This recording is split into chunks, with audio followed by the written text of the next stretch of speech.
In this video, I'm going to show you how to uninstall any app in Windows 10. First, we are going to go to the Start menu in the bottom left corner of the screen, and then we are going to go to our Settings cogwheel.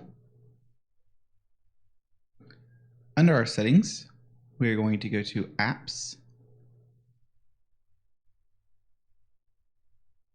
and then we can scroll down to view all installed apps. Let's find one that we want to uninstall.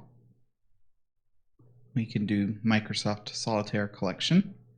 By clicking on it, we can see the uninstall option. And we now have uninstalled Microsoft Solitaire Collection. Some apps, such as the Microsoft Store, cannot be removed from Windows 10. This has been a video by nephew.tech.com, and I hope you've learned something.